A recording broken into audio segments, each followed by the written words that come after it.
काय रे डुग्गू, सारखा गेम खेळत असतो, सारखा मोबाईलमध्ये असतो. किती वेळा सांगू मी तुला? एक प्रश्नाचं उत्तर देशील मला? हो मम्मा देईल. सांग बरं, इंटरनेट म्हणजे तुला काय समजते? इंटरनेट म्हणजे जादूची जाळी आहे. ती कोणी नाही बनवली, ती माणसाने बनवली आहे. ह्याच्यात आपण व्हिडिओ गेम्स खेळू शकतो, होमवर्कची उत्तरे बघू शकतो आणि मांजराचे व्हिडिओ बघू शकतो. ह्याच्यात पप्पा खूप स्लो असते म्हणून तर ते आपल्याला रागवते. ह्याच्यात अगर मी काही सर्च केलं तर काहीही बाहेर निघतं, जसं की रूमला कसं टाळावे हेही. माझा दुसरा प्रश्न आहे डुग्गू, मम्मा का बरोबर असते रे कायम? कारण की मम्माकडे गुगलचा ब्रेन असतो. अगर मी काही खोटं बोललं तर तिला लगेच कळून जातं. अगर मी चॉकलेट खाल्लं तर तिला वासानेच कळून जातं. आणि अगर मी कधी काय गडबडीत केलं तर मम्मा बोलती की मी तुला सांगितलेलं.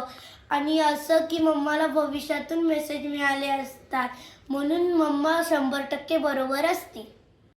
माझा तिसरा प्रश्न आहे, सांग बरं डायनासोरबद्दल. जाणून तू तिथं होतास का? हो मम्मा, मी डायनोसॉर काढत होतो. अगं गेममध्ये मला अशी भीती आहे की डायनोसॉर मला पायात उचलून टाकेल, कारण की ते एवढे मोठे असतात. एक डायनोसॉर म्हणाला की ए छोट्या, तू इकडं काय करतोस? मी म्हणालो की अटेंडन्स घ्यायला आले. नंतर मी एवढ्या जोरात धावलो की माझी पीई टीचर सुद्धा खुश झाली. ठीक आहे डुग्गू, आता माझ्या शेवटचं एक प्रश्नाचं उत्तर दे. ठीक. ओके. हम्म. टॅक्स म्हणजे काय रे डुग्गू? मम्मा, तुला टॅक्स म्हणजे नाही माहित? टॅक्स म्हणजे मोठ्या लोकांचा कन्फ्युजन गेम.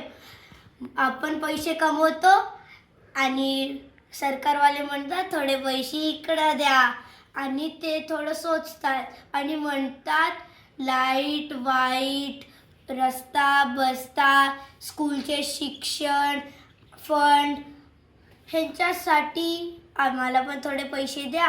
म्हणजे मला असं वाटतात की ते म्हणतात तुम्ही केवढे पैसे कमवता, तुमच्याकडे केवढे पैसे असतात, आम्हाला पण थोडं द्या. जसं की माझ्या चॉकलेटमधून मम्मा शेअर करून घेते.